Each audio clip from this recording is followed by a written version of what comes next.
திருவிளையாடல் படத்துல விறகு வெட்டியா வரக்கூடிய சிவபெருமான் ஒரு டயலாக் பேசுவார். நமக்கு ரெண்டு பஞ்சாதிங்க, ஒருத்தி தலையில உட்காந்துக்கிட்டு உசுரை வாங்குறா, இன்னொருத்தி உடம்புல பாதியை எடுத்துக்கிட்டு என் பிராணனை வாங்குறா. இது சரியான டயலாகா? அந்த காலத்துல கங்கை நதி ஆகாயத்துல தான் ஓடிச்சான். பகீரதன் அப்படிங்கிற ஒரு இளவரசன் கங்கை நதியை ஒரு காரணத்துக்காக பூமிக்கு, அதுவும் பாதாள லோகத்துக்கு வரும்படி கேட்டான்.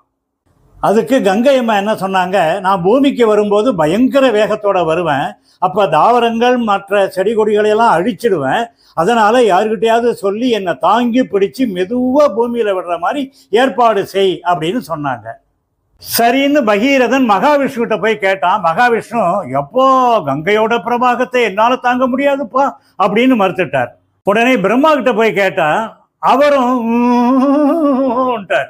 நேராக சிவபெருமான்கிட்ட போய் கேட்டான்.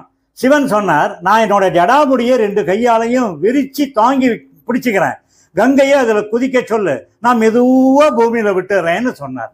இதை கங்கை கிட்ட போய் சொன்ன உடனே கங்கைக்கு ஒரு ஆணவம் வந்தது.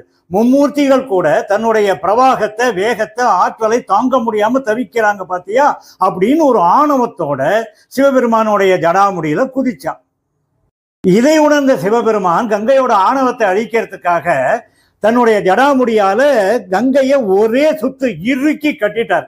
உடனே மூச்சு கூட விட முடியாம கங்கை கடந்து தவிச்சா. கங்கை சொன்னா, பெருமானே என்னுடைய ஆணவத்தை அழித்து விட்டீர்கள், என்னை மன்னித்து விடுங்கள்னு கதறினா.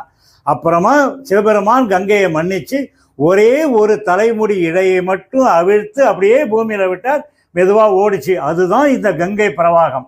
இப்போ நமக்கு என்ன தெரியுது?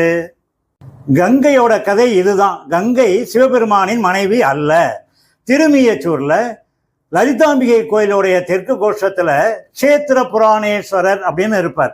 அவருடைய நம்முடைய இடதுகை பக்கமா பார்த்தா பார்வதியே கோபமா இருப்பாங்க. அப்போ சிவபெருமான் அவருடைய பார்வதியோட தாவங்கட்டையை பிடிச்சிக்கிட்டு, கோச்சிக்காதடி தங்கம், நான் கங்கையோட ஆணவத்தை அடக்கிறதுக்காக அதை பண்ணினேன், இப்போ ராஜேந்திரன் சொன்னானே அதுதான் உண்மை அப்படின்னு அவரை தாஜா பண்ணாங்க. யாரு? சிவபெருமான்.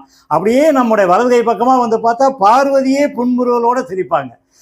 இது மாதிரி சிவன் கோயில்கள்ல கோஷத்துல கங்கா விசர்ஜனர் அப்படின்னு இருப்பார். அதாவது கங்கையை பழைய நிலைக்கு